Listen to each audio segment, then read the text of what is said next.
and welcome to the Growth Whisperers podcast, where everything that we talk about is about building enduring great companies.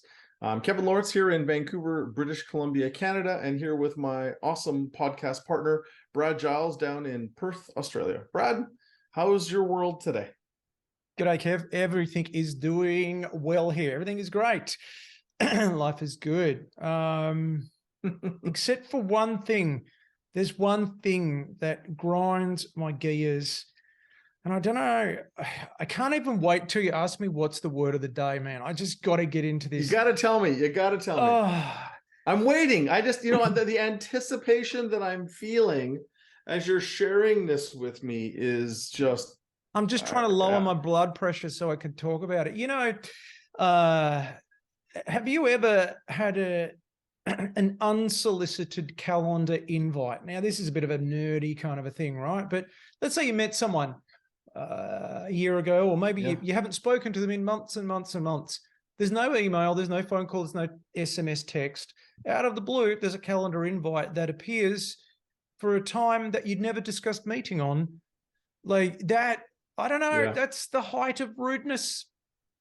It's kind of like, it's like showing up to someone's house and not even knocking on the door, but just inviting yourself in, and you're a stranger to them.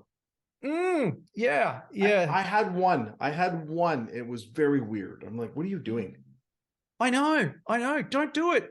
All right. So I've kind of subverted the whole episode intro, but I just had to get that off my chest, and I feel a bit better now. Well, I will tell you, if we're going to go down, I had a different one, but you've inspired me with a frustration. And that's bad salespeople.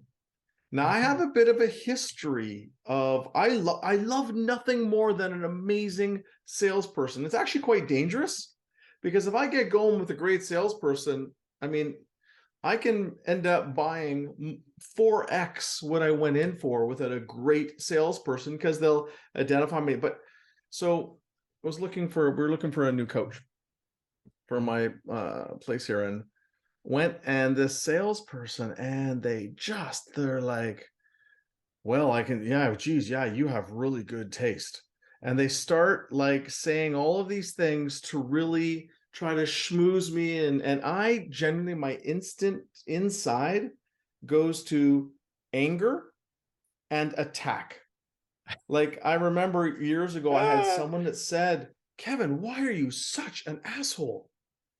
And like, what are you talking about? And it was generally, they're always commissioned salespeople in a retail environment. And I'm sure they're under lots of pressure, right? Like they eat based on their ability to sell. Yeah. But it was everything I could do with all of my skills to calm myself and to not be rude. Like, and I know him, and I was funny, I asked my son, he was here for dinner last night, and I'm like, hey, what do you know about me when there's a cheesy salesperson? He goes, oh yeah, you're a jerk. It's just kind of known. So, it's like the person was doing their job, but they were approaching me in a way where it was false flattery. Yeah. And I just, it's everything I have within myself to not be rude, or I don't like to be rude. It's not unless it's truly earned. That's not earned. That person's not, not getting in my face about something. Or anyways, so false flattery, I guess I would call it.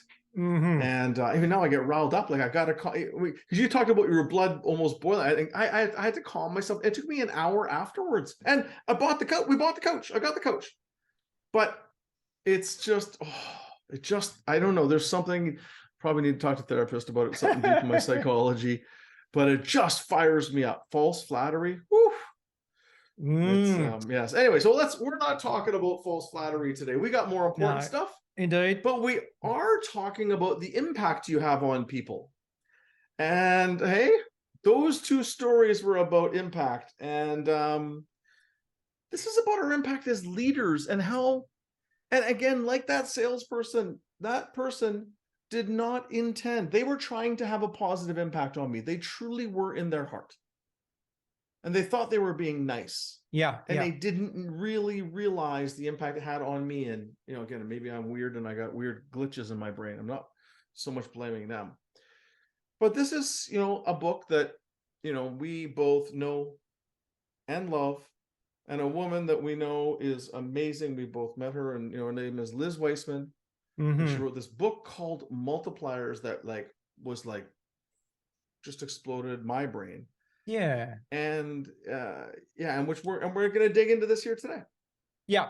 And why it's so powerful and why it's critical, and it's on our must-read list. It's right up there for those who want to be on the bookshelf, right in the top corner with right beside Winston Churchill and Top Grading and Jim Collins and Michael Porter. So awesome. Top read. And that's what we're digging into today, why it's powerful and how you can leverage the model. And it's endured as a book. I don't know, it must be 10, 20 years ago, maybe 15 years ago she released it. It's enduring, and it's still really resonating with people. Yes. I guess it's timeless, a timeless concept, timeless ideas that just hits that note with people so well. So the book again is called Multipliers: How the Best Leaders Make Everyone Smarter. And I guess we're really just today digging into a little bit about the book and our take and some of the takeaways that we've had and have that we've used perhaps with clients. Yeah.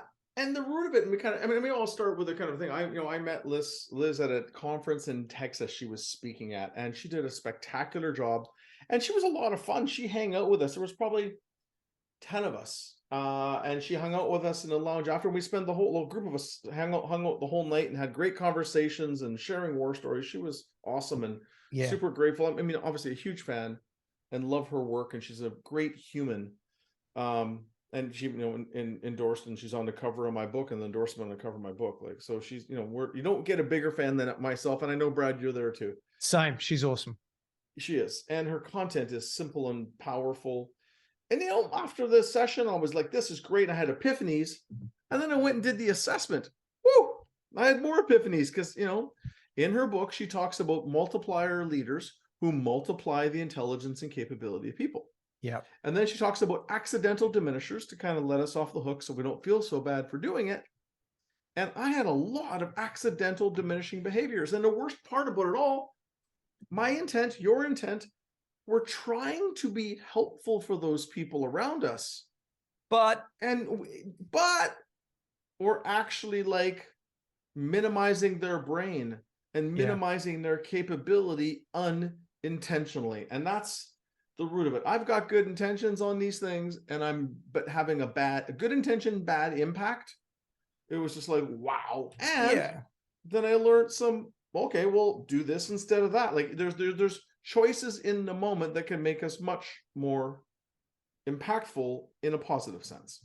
So maybe let's go back to the beginning. Liz was an executive at Oracle. And she noticed, it's her story, but I'm doing a hack job of it. She noticed that that some leaders would multiply the capability of the people in their team, and they would get so much more. But then other leaders, inversely, the accidental diminishers that she later coined, they would shut down the smarts. So then all of the great talent in an organization, they would want to go and work for the person who had the reputation. Yes. This is the boss that you got to get. They're gonna get the most out of you. They're gonna access your native genius, your best capability, and then steer clear of that one. So she kind of noticed these two very different things, these different types of people that emerge. And that was the genesis for her thinking, why is this? And then doing all of the research and then ultimately writing this book. So it's, I guess, born of her in the field observations. Yeah. And the thing that I found with this is that the model of being a multiplier diminisher, it relates to us as work as a leader, but it also relates to us as a human in our lives. Yeah. The same behaviors, like being too helpful, minimizing. And the way I used it as a metaphor, it's like, if you have children, when your children are young, you tie their shoes. But if you're still tying their shoes at 14 years old, there's a bit of a problem. Yeah. You're holding them back. Yeah. And it's not out of bad intention. It's just bad behavior or bad habits, and for all kinds of reasons. So let's get to the root of it. Like the root of it, what she found in her research, when she dug in more, is that the multiplier leaders actually have a different belief system than the diminishers. Interesting. Often the diminishers are actually smarter human beings. That's the problem. See, a diminisher is incredibly intelligent, and their belief is people can't figure it out without me. Yeah. So, and that's the trap, isn't it? It is. And therefore they must inject themselves. They must, basically they believe the kids won't be able to tie their shoes without me. So they tie the shoes. And the truth is, they are brilliant shoe tiers. Yeah. They are. And the problem is it's self-fulfilling. Because if they keep tying the shoes, the kids don't even bother trying anymore because they know dad's going to tie them. So, see, I'm right. They can't tie their shoes. And the kid's going, yeah, but if you gave me a chance, I probably could figure it out. But you keep tying them. And if I don't let you tie them, we're going to have a fight. Yep. So the diminisher truly believes people can't figure it out without me. The multipliers on the other end of the scale. You know, the multiplier, I'm exaggerating, would be like, you know, when the kid's 1 year old and starts to walk, I think they walk around 1 from what I remember. They're like, go find your own shoes. Yeah. Buy your own, you know, I'm exaggerating, but they would be the parent that would have the kids tying the shoes soon after they could walk and move their fingers well, because they believe people are smart and can figure things out. Yeah. So it's just from that belief system, you're going to have dramatically different behavior, and it's hard. It's a hard shift because it's a belief system shift.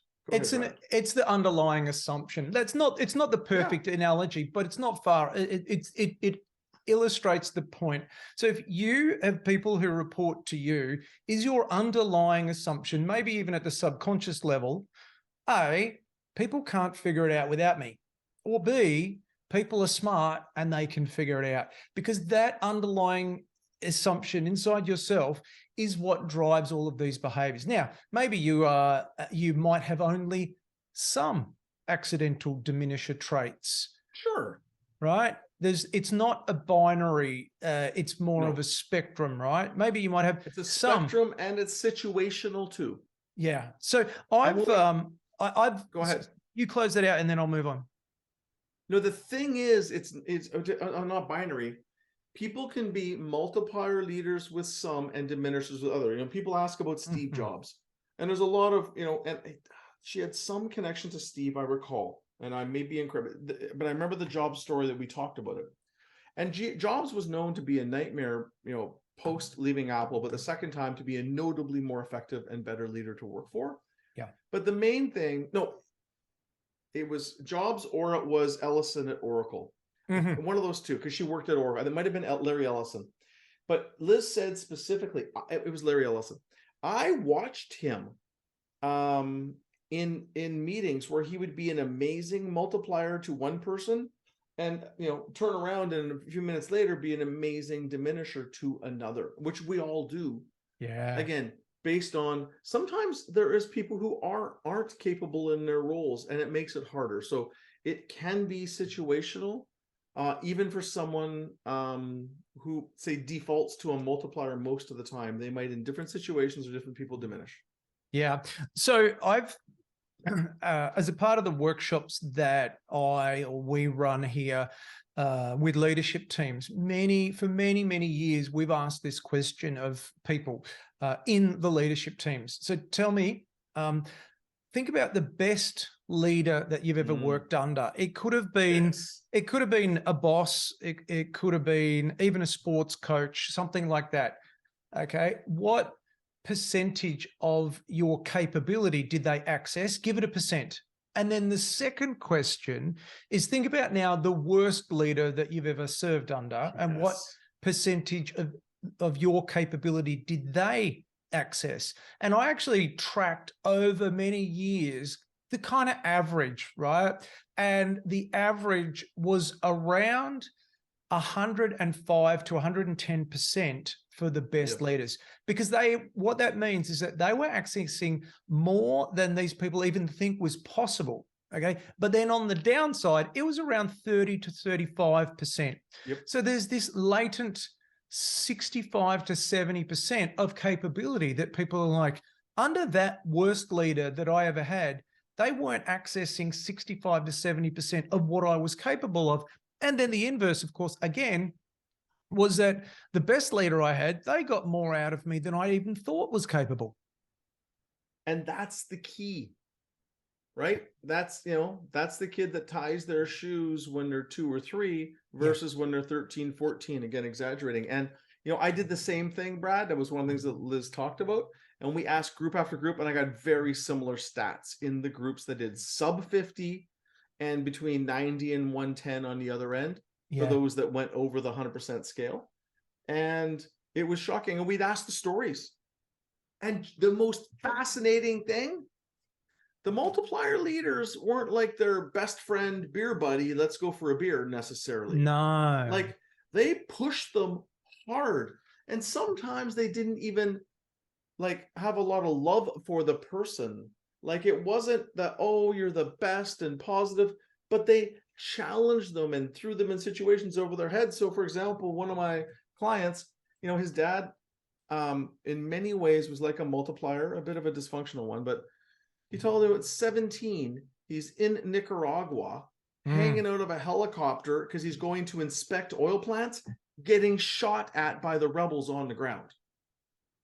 Like that's, throwing someone in over the head, or the stories of kids growing up on the farm, learning to drive trucks at 9 years old, sitting on an apple box. There's things on that, but we generally found that they challenged and pushed them incredibly. And I go, for example, I know one CEO that I worked with and have worked with quite a bit for quite a few years. They were the most challenging CEO I ever worked with. Yeah. Like to the point where it was painful. Yeah. Like painful. And they made me become notably better at my craft. Yeah. Yeah. I was good and it hurt. Like it was so challenging. But they multiplied me. Like there's no two ways about it. It was really, so that model, and thanks for sharing that, Brad. And the thing is, what's the truth about the people that feel like their leader's getting 35% of them? Like you can share some of yours, I can share some of mine. What kind of things come out of those people's mouth where they feel like their leader got 35% out of them? Well, do it my way. This is how you do it. Like do this. And they don't stretch the people, because let's go back to the underlying assumption. People can't figure it out without me. Yes. Okay. So that means that I've got to pool the resources and control the decisions because they can't figure it out. Again, the opposite assumption, people are smart and can figure things out. So there's a concept in the book called native genius. I think we may have already mentioned it once or twice. So the first time I came across it, I was like, oh yeah, that's good. So the concept broadly is that the multipliers identify the native genius, the thing that an individual is natively, intuitively, let's say at their DNA level, a genius at, right? They just can't help it. They're a genius at this particular thing, whatever that is. Yeah. And then they drive that really, really hard. So there's this company called AppSumo here in Australia.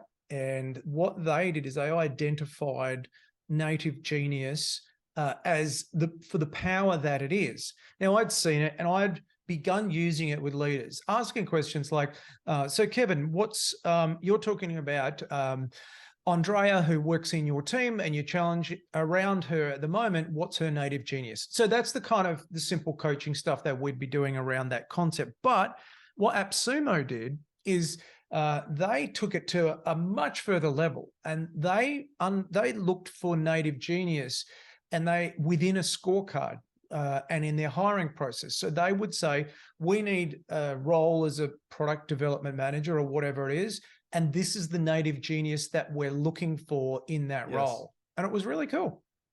Yeah, it's awesome. It's a great concept. It ties in, native genius ties into strengths, like, Marcus Buckingham's work around Strengths Finder. Just where do you thrive naturally?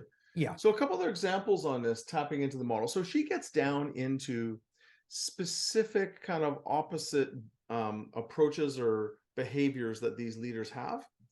And one of them is the liberator versus the tyrant. Mm-hmm. A person, like, and there's, these are sub behaviors, that liberates people's thinking, versus the tyrant. And I'll read the words for tyrant. Creates a tensed environment that crushes people's ability to think and perform. They create anxiety, so people act cautiously and are afraid to speak up. So it's interesting. One of the companies and CEOs I advised, they had an advisor doing some work with their leadership team who was an absolute tyrant, like yelling, creating fights, embarrassing people in the meeting. And the CEO is telling me about this. I'm like, and I started, giving us some advice on how to straighten out this consultant they were working with. Yeah. And at the end of the day, what he told me is people were upset at breaks, people were crying, people didn't want to come to the meetings anymore. Yeah. Like, whether the consultant might have been right about the things that they were saying. And I worked with that same team, and the team had a lot of weaknesses. It was a messy team. So I coached him and said, Kevin, can I just get you to come in and can you just straighten this out? Yeah. So he fired the consultant. I came in. It was easy. All I did, and I've learned how to be a very good liberator. I can still be a tyrant once in a while, but I default is that you set up a room physically, emotionally, setting it up to have healthy debates. And without any prompting, at the end of the session, the last one we did, the team goes, you know what? This is the best debates we've ever had. And we're having debates, which interestingly is clarifying goals and making the team more accountable. Yeah. We're actually making them have to step up in their performance. But by just having healthy debates, the team's coming together, the ideas are floating out, and we can't help but do better things. But what I've had to look, but it's about knowing how to set a room and set up discussions and keep it in a healthy tone and healthy dynamic, that more and more good stuff comes in versus people being afraid to speak up. Yeah. So you explained the tyrant. That's a diminisher trait. The inverse of that is the liberator, where they create an intense environment that demands people's best performance.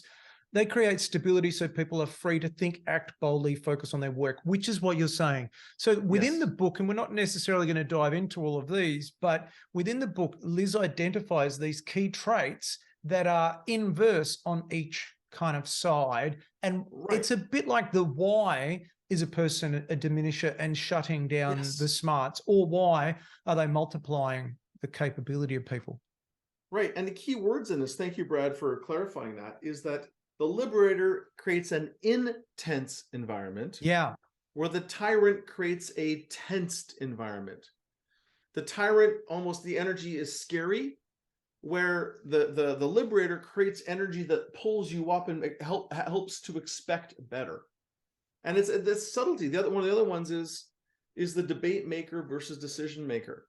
Basically, decision makers force decisions in the room, and then everyone else has secondary debates afterwards and sabotages it, exaggerating a bit. You know, the thing that I hear one of the most times about the Multipliers book and assessment is when people dig into it. They read the book, they do the assessment, and then you hear them afterwards say, oh my God, I'm a diminisher. Like I've got so many diminisher traits, and like it's like an epiphany. It's like they're like, it just explains so many of the challenges that I experience. I didn't really get it.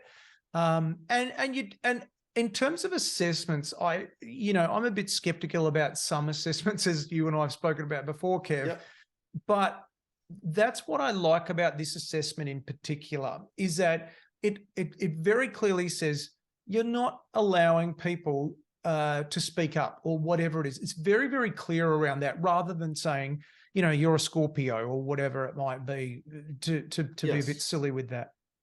Yeah, it makes it really easy to see it, and you can't help but see it in the future. So to finish the thought, and thanks for jumping in there, decision makers will make the decision and force it, and then people haven't had a chance to say their piece and more likely to sabotage it. Where the best are debate makers. They set up the table for debates to hear ideas, and they generally make better decisions, never mind having better buy-in. But the debate maker is leveraging people's brains continually. All these ones are leveraging people's brains and helping to expect more. So we can go on. The book is outstanding. The models are simple. She has a list of, in the newest, it started as 6. In the new updated book, it's 9 accidental diminisher personas, which I can resonate with lots of them. But it gives some specific examples of things. Anyway, it's outstanding book. We recommend it to all leaders. I think it's must read on our leadership path. And once you see it, it'll be with you forever. Yeah. Yeah, it is. We love it, and we recommend it. And especially if you've got a person who reports to you and you're a bit like, why are they struggling with their team? It's really simple to either get them to read the book, watch one of Liz's YouTube videos, or even do the assessment. And that can unlock their understanding, EQ, inward looking, if that makes sense. You bet. Awesome. Good chat. So check it out. Multipliers by Liz Wiseman. Hope you've enjoyed the episode today. It's been a good chat, and we started off on a different note, having a bit of a complaint, but that's okay. That's okay. If you would like to see our smiling faces, of course, we're on YouTube. Just search the Growth Whisperers. Kevin and I both have weekly newsletters. Kevin's is pretty cool, and mine is pretty cool as well, I guess you might say. Digging into interesting topics that kind of relate to all the stuff we're talking about here. So you can find Kevin's at lawrenceandco.com, and you can find mine, Brad, at evolutionpartners.com.au. Of course, if you've enjoyed today's episode, please click the like button. We love to get reviews. Every time we get reviews, we see a spike in our popularity, which matters. The algorithms feed on that stuff. So do like it. Check us out. We would love to have you join us again next week. Have a great week.